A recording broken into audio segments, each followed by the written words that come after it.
mu mpera z'umwaka w'1994 chairman nyakuri wa FPR Paul Kagame yakoresheje inama mu biro bya vice perezida wa Repubulika ibera mu muhezo, yatumye ko abakadre indwi bongo kuga abatutsi gusa, nkuko twabihishuriwe n'umwe mu bitandukanyije na FPR wari muri iyo nama, wadusabye kudatangaza izina rye kubera umutekano we n'uw'umuryango we, dore ingamba 22 zayifatiwemo. Igihugu baragifashe baca bagihereza umuhutu yitwa Pasteur Bizimungu, ni nka kujya muri no na twana babwiye igihe bica Ndadaye baca fata umuhutu yitwa François Ngeze aro baca bahereza igihugu. Ukomanyiriza impunzi mu nkambi z'ibihugu bidukikije, kuzibuza amahwemo, kuzigambanira zikicishwa inzara, guteza umutekano muke aho ziri, kuzerega jenoside, abazakiriye bakazinuba. Rero kubera twebwe inkambi twarimwo zari zegereye u Rwanda, twarahuye n'ibibazo 96 baraturashe babi wacu bara, murumva yuko ni vyizwe mu nama yabereye kwa vice president u Rwanda, c'est-à-dire iyo se ni plan Kagame yapanze guhagarika umuvuduko w'ubutegetsi bw'abahutu mu Burundi. Ingambi ya gatano mwayumvise, guhagarika umuvuduko w'ubutegetsi bw'abahutu mu Burundi. Ndabaramukije kanzi bakunzi basimbizi, uno munsi n'umunsi udasanzwe kandi nkuko nabemereye yuko nzoza ndabahereza ama content ari update cyane, surtout murazi neza yuko tumaze igihe ngaha kuri urubuga rwacu rwa Simbizi wase Mavumba, narabemereye yuko nzoza ndabahereza amakuru surtout n'amateka, ndaba tudufasha kwigishanya, ndabahereza histoire, uko ibintu bimwe umuntu ababibona, uko umuntu abitara, uko hariho ukuri kwinshi kwagiye kurahishwa, hariho ukuri kutabwiwe abana bariya, aho usanga bamwe bagerageza ukuri bakakwandika uko bo bashaka, kuko burya ibyo utabwiwe na sokuru wawe hari igihe haza undi mukurambere ugasanga ariko arakubwira ko uko ibintu bitari, kandi mu gihe hari ukundi kuri kuba guhari usanga abari karagwisha atakeneye yuko umenya. Rero muri kano karere turimwo, muri bihugu nyene CPGR ase, guhera muri kahise hariho ibintu byahora bigenda ukuna kuriya, ugasanga hariho ukuntu ibintu bigomba kwinjiranamwo, gutyo ugasanga bamwe uko baba bibaza yuko abandi bameze siko baba bari, barakunda kubihendako. Ari nayo mpamvu jewe nemeye yuko mu gihe nk'igihari, mu gihe Imana ikintije umwuka, ikintije ubumenyi, ikintije gufata umwanya ibintu nkabitahura uko ndabibona, tuzadufashanya mu kubisangira. Comme ça nihazoze haraba ama repetition kwama haba ama repetition yo kudestabiliza ahantu hariya, ugasanga ama muri ibi aba mu njyane aba mu, kandi hariho inzira nziza ishobora kubaho umuntu akamana amahoro arama nkaya dufise uno munsi. Nibyo namabwira abantu ati none ivyo muba muri ko muragira byose, ko burya mu buzima ari abantu bagirirwa bumvise yuko abantu ariko barajyana, bibaho wasanga inyungu zabo ziba zihagaze mu kujyana kwa abana bariye. Mugabo ari byo namabwira abo dusanga igihugu, abo tugendana, ndababaza ati none ibi byose muba mwipfuza mubona ari mpaka ingimba. Nageze kohereza example y'ivyabaye kuri Petero Nkurunziza, ndabahereza example ingene amatora ingene inzego zibijejwe, inzego zijeje kwemeza ibinabiriya z'igihugu, anashaka inzego zikwiriye kubawa, ingene urwego rumwe rwavuze ati uyu yaremewe kwitoza, mugabo abandi babona yuko solution ari ngimba, yuko baja mwibarabara, yuko bagumuka, yuko bica abantu, kandi mu gihe aba hari urwego ruba rwavyemeje. Mugabo gaje usanga abo bantu bagiye mu bindi bihugu bobo abantu bahinduye amabwirizwa shingiro kugira bashobore kwigumiza ku butegetsi mugabo bo iwabo yo bagiye bakabona ni sawa mugabo mu gihugu kabona ni so rero nivyo bya bindi rero umuntu abakeneye kuvuga uti burya urugo rw'uwundi ntigubaka urwawe buri muntu wese agira urugo rwiwe kagira n'amategeko y'urugo rwiwe niyo mpamvu rero uno munsi ko turi generation ishobora gutahura ibintu biriya tugomba gufashanya so rero ibi ndabivuze kubera hari abantu bagiye barakrea des scénarios ziba ziri typique ukabona ibi barabigerageje bwa mbere byaranse bwa kabiri biranka bwa gatatu biranka na nyine biranka mugabo ugasanga ivyo bagiye baragerageza hari ingorane nini byagiye biratera mu ugasanga peut-être iwabo iyo scenario barayikoze birakunda ni nabandi baza batubwiye ati wowe simbizi ngo wowe ngo meza ngo nambari nka kantano nambari kantano nabwo tu n'umunyarwanda gende umurundi kuko nivyo mvuga nibi kantano nambari kantano wanyu ntibisa na gato jewe ndiko ndahamagara yuko abarundi banywana tukavuga ukuri iwacu mu Burundi kuvuga abahutu kuvuga abatutsi biri mategeko nuwakurikiranye muri n'amashinga y'amateka bariko baritoza baravuga ati uyu n'umututsi wo mu Kayanza uyu n'umuhutu w'Ingozi nuko biri clair nuko biri mu Burundi hariho inzego zigiye mutegeza kuvuga ubwoko bwawe uko nuko amategeko yanditse rero nimuze muvuga mucyo mvuga ngo abanyamacakubiri nta macakubiri dufise nuko nyene biri kandi tubanye neza kandi ivyo narabasiguriye impamvu ibi vy'amakota ethnique ico bifasha surtout mu nzego nk'izo ni kugira amoko yose yumve yuko aserukiye muri ivyo bibanza kuko kera aho hambere ababiciyemwo bari bazi neza yuko mu Burundi washobora kugenda ahantu bakabanza gukuraba narababwiye aba victime benshi ari abantu murazi yuko 95 barisha abanyeshuri muri kaminuza y'u Burundi hari bamwe nga tuvuka ku bavyeyi bagiye barashirira ku indome icanke uku makopi yabo kugira bamenye orientation baza kumuhereza mu kubandanya ishuri ugasanga umunyeshuri yaraciye ubwenge bamutaye mu mashuri magufi ugasanga ubwenge bwiwe nta kintu kinini yagiye gufasha igihugu cyane gose ugasanga bamwe bari n'amashuri baranayahevye abandi biranka ugasanga babaye obligé kwiga za kaminuza bashaje kugira bashobore kugera ku ndoto zabo kandi bashobore gufashirwa sanga umuntu ibintu yari gukora 20 ans ariko arabikora afite imyaka 50 ivyo ni ibintu byagiye biraba ari nayo mpamvu bagize by'amakota ethnique ku buryo umuntu agiye mu ishuri badasubira kuraba ati uyu ava muri ubu bwoko canke buriya ko ivyo navyo bigira babaza amashuri so ibintu rero nkeneye ko no munsi ko tuyaga ko nagomba ndabereke imwe mu masenario uno mu Burundi yigeze kugeragezwa hariho scenario yabaye mu Rwanda jewe uno munsi nabemere kuzoza ndabahereza ama history yo mu Rwanda kugira muce mubona urashobora kumva yuko hari ibintu bimwe muri ivyo babiri similaire mugabo ari concept bishoboka mu Rwanda mugabo mu Burundi bidakunda mubimenye ati ibi yego mu Rwanda birakunda mugabo mu Burundi ntibikunda nibi byose murazi yuko mu Burundi narababwiye ingene igihe habaho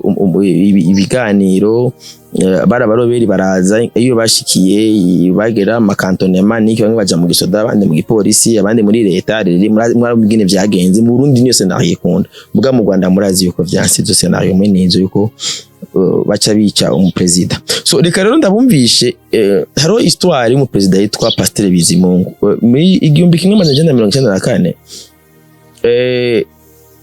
ivyabaye bimaze kuba FPR imaze gufata igihugu hari umuntu bashizeho yitwa Pasteur Bizimungu kujya nko muri 93 baje kucyandadaye barashizeho umuntu yitwa François Ngezi sawa reka rero mwumve ndagenda sisangura na ka video kamara iminota 5 umugabo ndagenda tugenda turakayaga ko gucyo n'umuntu yakampaye mbona ati kwera zino mbuga tuzisangira n'abantu benshi mbuga ati aka kantu bisaba yuko tugenda turagasangira genda dusangira ino histoire comme ça ari abarundi biyumvemwo neza baci babona exactement ari nko ama situation turiko turacamwo ugacubona yuko peut-être ari abantu baba ariko bakora des scénarios ziba ziri similaire hamwe umuntu agacamenya ati okay pour le moment rero tubigenze guturi mu leader mwiza naha rero ngomba ndabumvishe ibi komisa muraza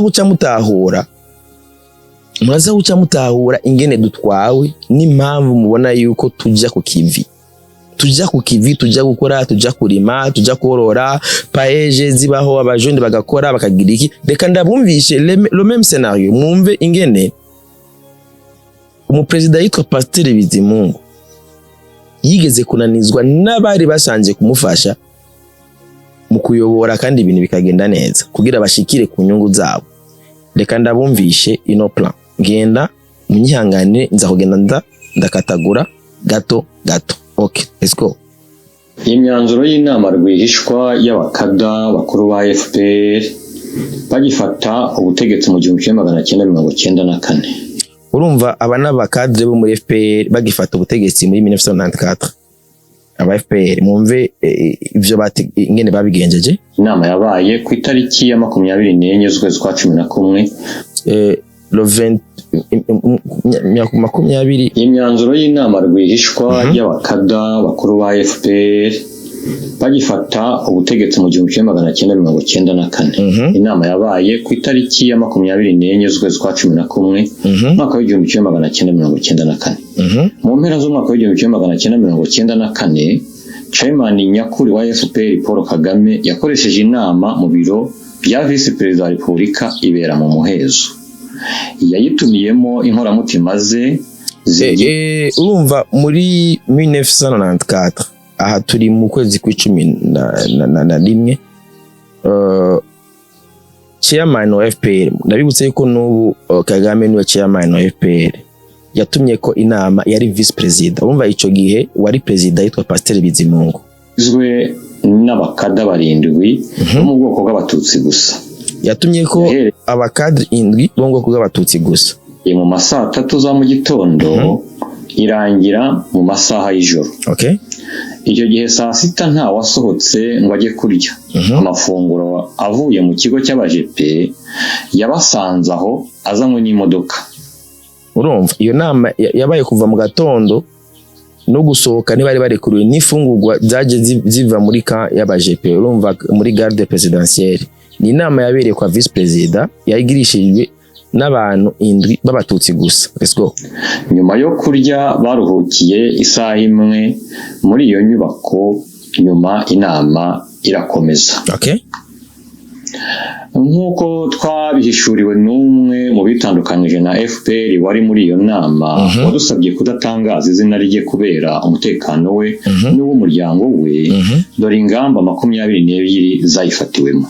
Izi rero ni ingamba. Urumva iyo nama bagize yaravuga ati aya namakuru yatanzwe n'umwe mu bari muri iyo nama.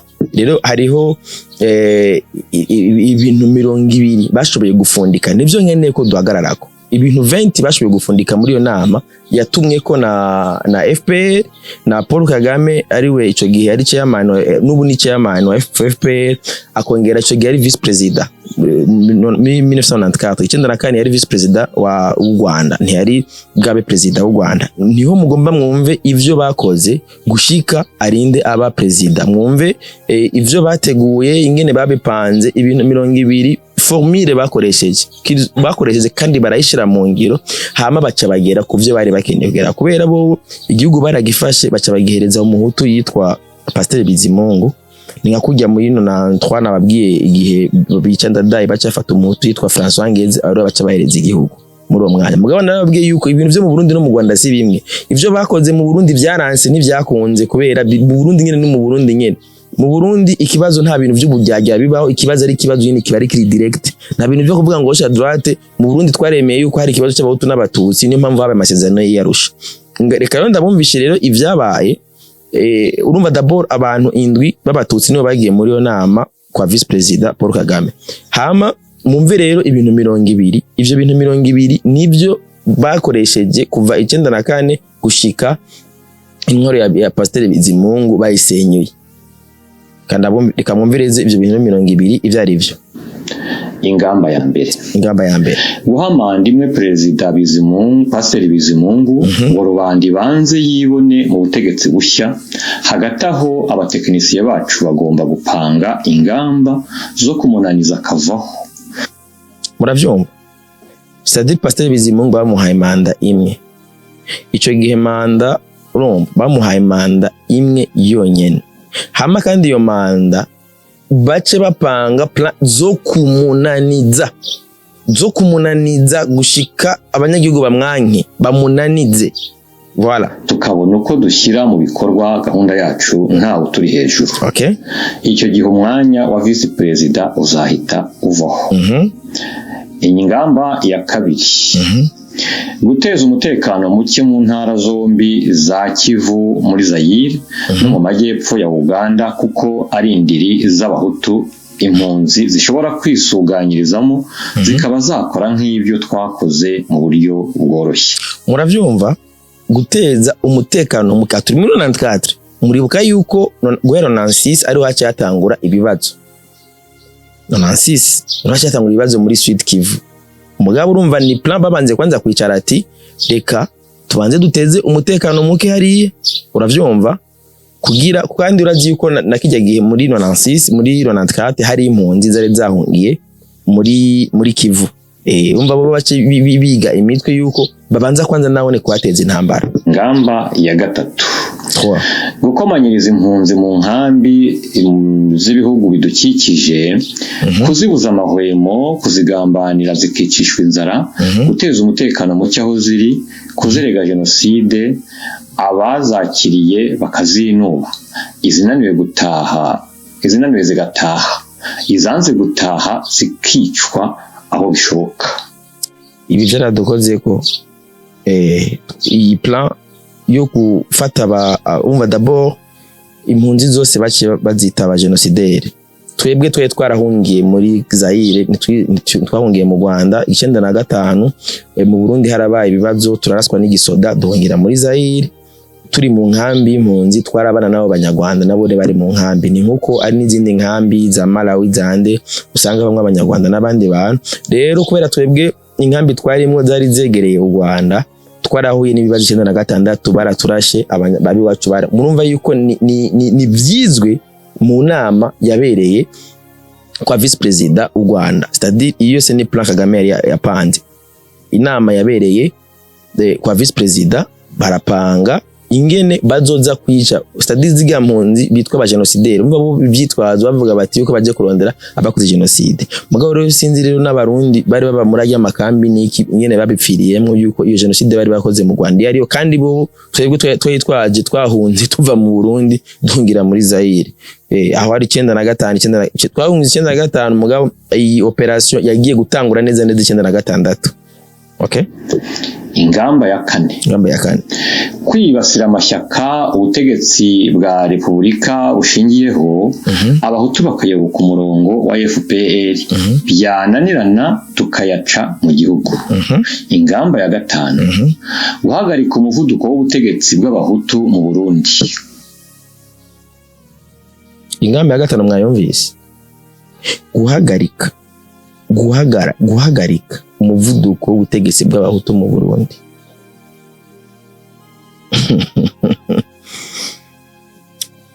By the way, mu Burundi ntiyatwara abahutu n'abatutsi. Ahero no muza mwihendera. Namba mwibaza yuko mushobora kudestabiliza uburongozi bwa mwibaza ngo mu Burundi ngo atwara abahutu. Ntiyatwara abahutu, hatwara amoko yose. Kubera ibyizwa shingiro rivuga yuko ahari hatwara naho hotsinda umututsi kota ethnike ni 40-60, kandi hatsinze president w'umututsi vice president w'abo muhutu, hatsinze president w'umuhutu vice president ava mu ishaka a majorité biri clair.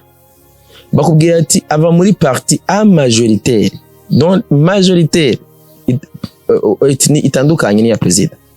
Nuko constitution aho rero niko ndababwira ati hariho ibintu bishobora gukunda ahandi, ibi byo kunaniza ngo tumunanize tugira iki hama ngo abanyagihugu bamwanke. Narababwiye neza yuko ibyo ntibikunda ngaha mu Burundi. Hari amasenariyo mu Burundi bidakunda bivanye n'ingene meme no gutegura kudeta ngaha mu Burundi biragoye, kuko ushobora kumenya umwe kumwe no mutari kumwe. Nivyo muzo biba ugasanga muko muratakariza umwanya wanyu gusa. Mu Burundi ukeneye gukuraho intwari hari, tegura imigambi yawe neza, uzi abene igihugu bagukunde baguhunda amajwi point muri ico gihe uratwara. Nuko bimeze, kandi amatora bari muri transparence. Raba nibiriko birabera muri gutora abantu zya muri CNDH bibera muri transparence. Wewe tanga imigambi yawe bakumva abantu bagutahure neza, hama bagutore baguha amajwi point ivyo kwibaza ngo ndoza ngo twankisha abantu ubutegetsi ni bariko baragira bakarema type bw'ibihimbiri bakatsa ubuntu ngaho bagakreate utuntu bagafata abapeti batasanse no kubijamwo abapeti ngo ni banzovu ngo bande ngo abantu bose n'abapeti bagira amakomedi bakaza bakarundarunda ko bakagerageza gufata ni article murumva ino babipanze kuva kera nimwe nababwira yuko hari ibintu haize plus de 30 ans ibiro ni byateguwe après bamaze gufata ubutegetsi hari ibindi rero byateguwe muri 59 ivyo byose nzobibazanira byose ndabibahereze ngaho ibi ni byateguwe kuva 94 ça fait 31 mwumve ntimuze mubona abantu bariko barakora ibintu mwibaze ngo ni ibintu byaje biva mu kirere ni ibintu byateguwe byanditswe neza bagiye muri laboratoire nkigana muri gukora ngaha Deniyama narababwiye neza ni laboratoire bagiyemwe baricara bariyumvira ibintu kandi ivyo bintu biyumviriye bategeza kubishira mu ngiro uko rero bagomba kubishira mu ngiro rero ni ibiro ndiko ndabereka ntimuze mubona ngo bajya ngo Baskovia ngo araje ngaha aravuze ibi ujya bizima nambari bizima aravuze ibi president wa Paul Kagame aravuze ibi nakaravuze ibi mwibaze ngo ivyo bintu ngo naho biri ivyo bintu ni ibintu byateguwe neza ni ibintu byanditse neza uravyumva mugabo ndababwira neza yuko ivyo bintu ko bazogira ni nko kuyikinisha nta na kimwe bizogera ko kubera uburundi buzokoma bo batangaza kuko les scénarios typiques zarabaye no nantwa barishe president bahashira ngeze bica biranka caba byabaye mu Rwanda naho barishe president bahashira Bizimungu ngo birapasa mu Burundi rusuko mu Burundi suko izo scenario zanyu zo kuvuga ati ngo dufate ngo abantu tubankishe ivyo bintu ntibikunda reka mbanda ndabareza ndashari kwingamba ya 4 kubukoreramwo mu mayeri byananirana tugashaka uburyo bwo kumviriza izanze gutaha zikicwa ndayisubijemo ingamba ya 4 kwibasira amashyaka ubutegetsi bwa Repubulika bushingiyeho abahutu bakayoboka umurongo wa FPR yananirana tukayaca mu gihugu ingamba ya 5 guhagarika umuvuduko w'ubutegetsi bw'abahutu mu Burundi kubukoreramwo mayeri byananirana tugashaka uburyo bwo kubuhirika bwananirana tugashaka uburyo bwo kubuhirika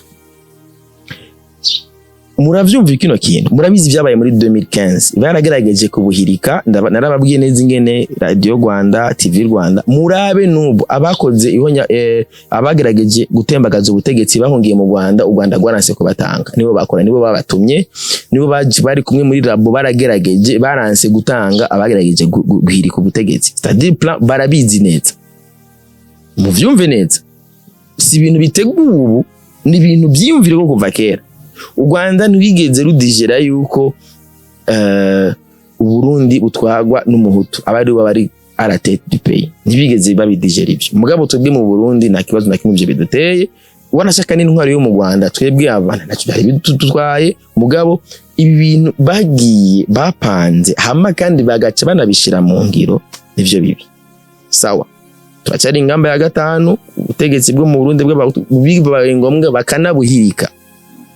bakanabuhirika murumva ko kajambo bakanabuhirika umva kubuhirika no kubukura kubutera kudeta bakabuhirika ico gihe bavyumvira 9 ndababwiye neza yuko kijya gihe ibi biharuro ntibyari byanditswe byuko by'abahutu n'abatutsi cyangwa igisoda kijya gihe n'igisoda wanashaka cyari cy'ubwoko bumwe gushika igihe bavyandika ibi mugabo ubu cyaracanzwe naho rero baza barihendera let's go ngamba ya 6 sisi umutego wandadaye na Frodebuye bigomba kutubera isomo kwirinda guhubukira amatora tutabanje gufata inzubacyuho ihagije no gupanga uko RPF izayatsinda bubina bwiza ingamba ya 7 tugomba kumvikanisha ko nta moko ari mu Rwanda ko twese turi abanyarwanda kugira ngo nitwigarurira ibyo dushaka byose bikitirirwa ubwoko bumwe ingamba ya 8 tugomba gushyiraho amategeko yubatse neza yo gukinga amahanga mu maso ingamba ya 9 tugomba kugarura gacaca ikatubera inzira yo kwambika icyasha kwikiza abo tudashaka no kudufasha kwigarurira imitungo yabo bitatugoye. Ize za Gacaca rero nizo zazindi ubona bamwe bakoresha mu gutuka abantu ngo barakoze genocide, ugasanga n'umuntu yari yibereye hehe. Mwarabonye narabonye abatipe bitwa Nambarikens nambaro no mu journaliste yubavuga kuza kuri media akavuga yuko ngo hari abategetsi ngo bavuye mu Rwanda ngo bakoze ngo abarundi bakoze genocide mu Rwanda, ngo inkeko za Gacaca. Murumva plan yizo magacaca zabo ni kintu bari bateguye ngaho kugira baduze barambika abantu ibara. Muravyumva? Ingamba ya 10 nta mukada wacu tuzemerera ko aboranishwa n'inkiko z'amahanga kugira ngo ibanga ryacu ritazavaho rimeneka. Ingamba ya 11 tugomba gushyiraho igihano kiremereye cyo gucubya abantu bose bafite ideology ibangamiye iyacu. Ingamba ya 12 gushyiraho imiryango irengera inyungu z'abacu bacitse ku icumu bizadufasha gutera ubwoba abahutu, twumvikanisha hose ko hapfuye abatutsi gusa. Nta muhutu ugomba kunamirwa cyangwa ngo yunamire abe.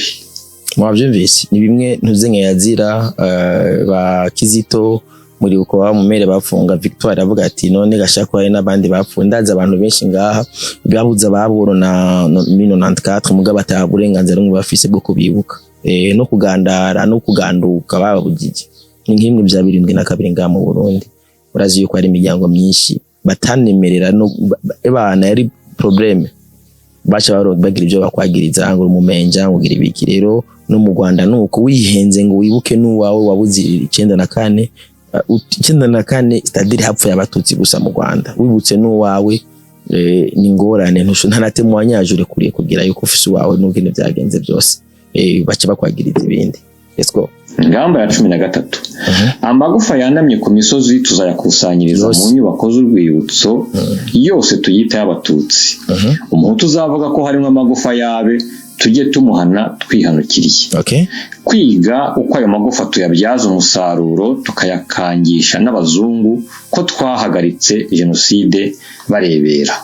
Ingamba ya 14 kubera uruhare bashiki bacu bagize mu kubohoza iki gihugu tuzabagenera imyanya ihagije mu nzego z'ubuyobozi bizakomeze kudufasha gucengera no gukurura abo dushakaho inyungu. Ingamba ya 15 inzego nkuru za politiki, umutekano, ubucamanza, ubukungu n'ubucuruzi bigomba kuba mu maboko yacu. Bene wacu uno musi misemo ugarukiriza ngaho ndibaza ni byinshi mwumvise. Murumva neza yuko ibintu abanyarwanda bo bakora nta kintu kiba parazara, byose biba byanditse, byose biba biteguwe, nta kintu cikora, nta kintu kiva mu kirere, byose biba biteguwe, byose biba biri muri plan, byose biba biri muri planning.